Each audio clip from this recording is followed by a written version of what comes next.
Against naan Pakhtuns.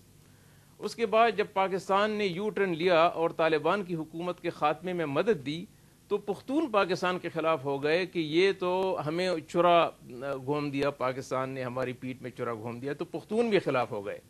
تو ایک ایسا وقت آیا کہ پختون بھی آپ کے خلاف اور نان پختون بھی آپ کے خلاف. اس کے بعد جو آپ نے مہاجرین کے خلاف کارروائی شروع کی تو ایک تیسرا سیگمنٹ تھا پاپولیشن کا، ان کو آپ نے زور سے نکالنا شروع کیا، تو جو مہاجرین کی جو سمپتی آپ کے پاس تھی وہ بھی آپ نے کھو دی. تو یہ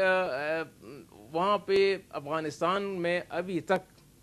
بہت کثیر تعداد میں، سارے افغانستان میں، شمالی، جنوبی، شرقی افغانستان، مغربی، ایسے لوگ موجود ہیں جو یہ سمجھتے ہیں کہ پاکستان ہمارے معاملات میں مسلسل مداخلت کرتا رہا ہے اور پاکستان ہمیں ایک پپٹ وہ بنانا چاہتا ہے، اور اسٹریٹجک ڈیپتھ کی تھیوری کو کوٹ کرتے ہیں اور بہت سے انسیڈنٹس کو کوٹ کرتے ہیں. اس میں کچھ بہت سی غلطیاں ہماری اپنی بھی ہیں، ہمارے جو ڈپارٹمنٹس ان سے ڈیل کرتے رہے ان کی بھی غلطیاں ہیں. تو ایک جو ریزروائر آف گڈ ول تھا اس کو آپ نے ختم کر دیا، ایواپوریٹ ہو گیا، اور اس کی بجائے سسپیشنز نے اور انہوں نے وہ لیا. تو اس کے لیے میں سمجھتا ہوں کہ کافی محنت کرنی پڑے گی، اور محنت کسی نہ کسی درجے میں ہو رہی ہے لیکن کم ہے. یہ جو ریزروائر آف گڈ ول ختم ہو گیا طلعت مسعود صاحب، اب اس کو دوبارہ بنانے کے لیے ہمیں کیا کرنا چاہیے؟ دیکھیے، میرے خیال میں اس میں کئی اقدامات لینے کی ضرورت ہے. ایک تو خیر میں یہ سمجھتا ہوں کہ جیسے کھوکھر صاحب نے کہا اور ایمبیسڈر صاحب نے کہا کہ لیڈرز کو ملنا تو بہت ہی ضروری ہے، قائدین جو ہیں. حالانکہ میں یہ سمجھ رہا تھا کہ جب یہ نئی حکومت آئی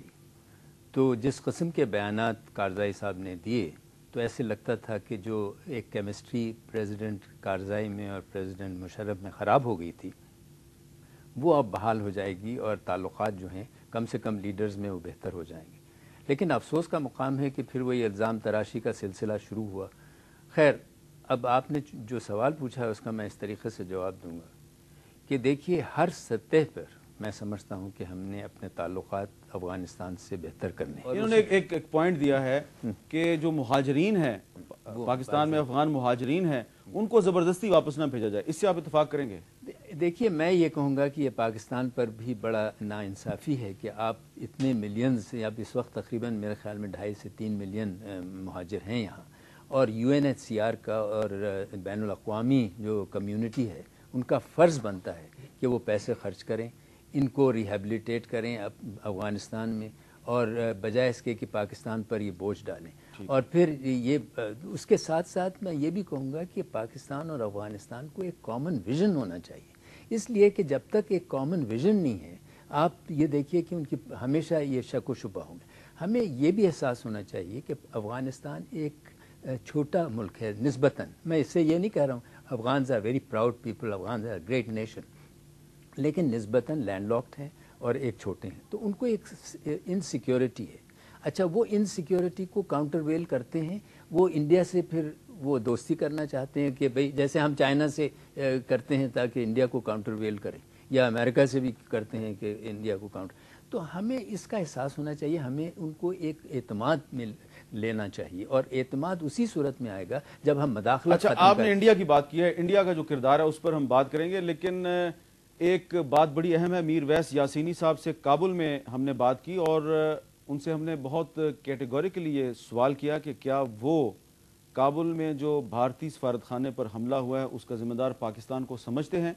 انہوں نے پاکستان پر کوئی الزام نہیں لگایا، بلکہ یہ کہا ہے کہ ہم چاہتے ہیں کہ دونوں ممالک میں گڈ ول میں اضافہ ہو. طلعت مسعود صاحب نے انڈیا کا ذکر کیا ہے، انڈیا کے کردار پر بات کریں گے ایک وقفے کے بعد. وقفے کے بعد کیپٹل ٹاک میں خوش آمدید. ریاض کھوکھر صاحب، انڈیا ہو یا افغانستان کی حکومت ہو، دونوں پاکستان پر الزام لگانے میں ہمیشہ بہت ہی بولڈنس کا مظاہرہ کرتے ہیں، لیکن پاکستان کو بھی شکایات ہیں کہ بلوچستان کے علاقے گوادر میں جو ٹیررزم ہوتا ہے چائنیز انجینئرز کے خلاف، اس میں انڈیا ملوث ہے. پاکستان جو ہے وہ ریسٹرینٹ کا مظاہرہ کرتا ہے، پاکستان اتنی بولڈلی الزام بازی نہیں کرتا. لیکن کیا یہ صرف ایک افسانہ ہے کہ افغانستان کی سرزمین کو انڈیا پاکستان میں کراس بارڈر ٹیررزم کے لیے استعمال کر رہا ہے، یا حقیقت بھی ہے؟ نہیں، اس میں حقیقت تو ضرور ہے. مقصد ہے کہ ہندوستان، دیکھیے ہندوستان ایک بہت بڑا ملک ہے اور ان کے ہمیشہ سے افغانستان سے تعلقات اچھے رہے ہیں۔ جب سے یہ کارزائی صاحب آئے ہیں تو ہندوستان نے ایک بڑا وہاں پر ایفرٹ کیا ہے، ایک بڑا ڈیولپمنٹ پروگرام اور ریکنسٹرکشن پروگرام انہوں نے شروع کیا ہے جو کہ کافی سکسیسفل ہے۔ اس سے کافی یعنی کہ افغانستان کی جو کم سے کم پاپولیشن ہے وہ اس سے کافی، اور اس ڈیولپمنٹ پروگرام پہ ہمیں کوئی اعتراض نہیں ہونا اس سے ہمیں اعتراض ہونا بھی نہیں چاہیے، بلکہ میں تو کہتا ہوں ہمارا بھی اسی قسم کا پروگرام ہونا چاہیے، ہمارا ذرا تھوڑا سا ہیپ ہیزرڈ ہے۔ دوسری چیز یہ ہے کہ ان کی 4 کونسلیٹس ہیں وہاں، ان کی 4 کونسلیٹس ہمیشہ سے تھیں وہاں، یہ تو کوئی نئی چیز نہیں ہے، مگر یہ ہے کہ اگر وہ اس علاقے اپنے افغانستان کو استعمال کر رہے ہیں پاکستان کے خلاف، مین چیز یہ ہے کہ جی ہم ان کو ایسی اپرچونٹی کیوں پرووائڈ کریں؟ اگر وہ ایکسپلائٹ نہیں کر رہے تو میں سمجھتا ہوں کہ بڑے بیوقوف لوگ ہیں۔ یہ تو ایڈورسریل ریلیشن شپ میں یہ ہوتا ہے، اور میں سمجھتا ہوں کہ اس میں کوئی تھوڑی بہت صداقت ضرور ہے، مگر یہ کمنگ بیک ٹو وہ جو انسیڈنٹ ہے، یہ یہ کہتے ہیں جی اس میں پاکستان کا فٹ پرنٹ ہے۔ افغانستان نے تو فوراً کہہ دیا، ان کے پریزیڈنشل اسپوکسمین نے کہا کہ یہ ایک ایجنسی جس کے فٹ پرنٹ کے بارے میں ہمیں پتہ ہے وغیرہ وغیرہ۔ They are obviously blaming ISI۔ I think this is absolute nonsense. Pakistan تو خود اس وقت اتنی مصیبت میں پھنسا ہوا ہے، اتنی مشکلات پیدا ہو گئی ہیں پاکستان کے اندر، ہمارے یہاں بھی اسی دن تقریباً یہاں پر اسلام آباد میں ہوا۔ تو میں یہ کہتا ہوں کہ یہ الزام تراشی نہیں کرنی چاہیے۔ اس میں ایک اور اینگل بھی ہے، وہ یہ ہے امریکہ ہے۔ امریکہ از اے ویری بگ پلیئر ان افغانستان۔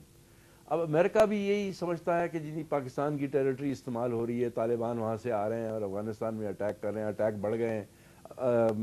کارزائی صاحب بھی یہی کہہ رہے ہیں، ہندوستانی بھی یہ کہہ رہے ہیں، یعنی کہ وہ ڈائریکٹلی ہم سے اتنی بات نہیں کرتے مگر ساری دنیا میں کہتے پھر رہے ہیں کہ جناب پاکستان کی ٹیریٹری افغانستان کے خلاف استعمال ہو رہی ہے اور یہاں سے ہی جاتے ہیں طالبان صاحب،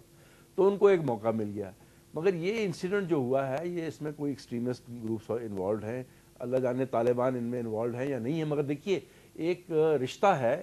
یعنی ایک ریلیشن شپ تھا طالبان کا اور ہندوستان کا۔ آپ کو پتہ ہے 99 میں وہ جو ہائی جیکنگ ہوئی تھی، بڑی مشہور ہائی جیکنگ ہوئی تھی، وہ Hindustan has never forgiven them for it. تو ایک ایڈورسریل ریلیشن شپ طالبان اور ہندوستان میں ہے۔ اچھا، آپ نے 99 کا ذکر کیا، رستم شاہ میمن صاحب، 99 اکتوبر میں آپ سیکرٹری انٹیریئر تھے، اور جہاں تک میری یادداشت کا تعلق ہے آپ طالبان کے ساتھ بھی بات چیت کر رہے تھے اور احمد شاہ مسعود کے ساتھ بھی بات چیت کر رہے تھے، اور اس وقت احمد شاہ مسعود کا اس وقت بھی انڈینز کے ساتھ رابطہ تھا۔ کیا آپ کی احمد شاہ مسعود کے ساتھ بات چیت ہوتی تھی اس وقت؟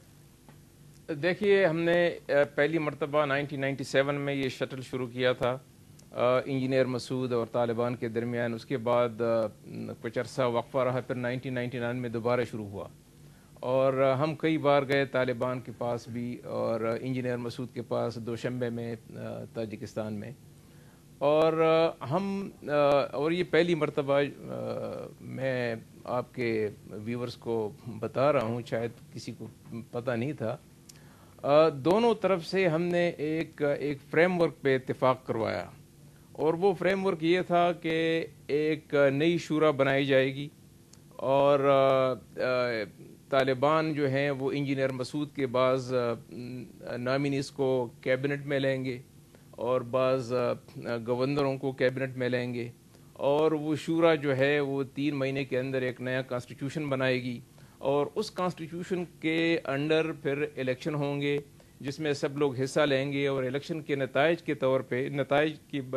اس میں جو پارلیمنٹ وجود میں آئے گی، اس کے بعد وہ شورا ختم ہو جائے گی اور ایک الیکٹڈ پارلیمنٹ وجود میں آ جائے گا۔ یہ اس کے مین وہ تھے، اور بھی اس میں بہت باتیں تھیں، اور اس بات کو یقینی بنانے کے لیے پھر ہم نے یہ کیا تھا کہ طالبان کے ایک وزیر اور انجینئر مسعود کے درمیان ہم ملاقات کرا رہے تھے، یا اشکاباد میں یا دوشنبے میں، تو یہ بات چیت ابھی جاری تھی، فریم ورک پہ اتفاق ہو چکا تھا کہ 12 اکتوبر کا جو ہے وہ کارروائی ہوئی، اور اس کے بعد جو حکومت قائم ہوئی تو انہوں نے اس میں کوئی دلچسپی نہیں لی، وہ بات تو وہیں کی وہیں رہی۔ یعنی کہ پرویز مشرف صاحب نے جب 12 اکتوبر 99 کو اقتدار سنبھالا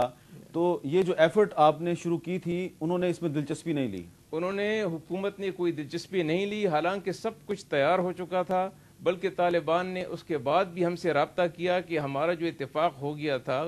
انجینئر مسعود اور ہمارا، اس میں اب آپ کیا کر رہے ہیں؟ ہم تو پھر چلے گئے یہاں، جو میری جو ڈیوٹی تھی اسے تو مجھے سبکدوش کر دیا گیا، لیکن میں نے حکومت سے رابطہ کیا کہ ہم نے ایک معاہدے پہ ان کو راضی کر لیا تھا دونوں فریقین کو، بس میں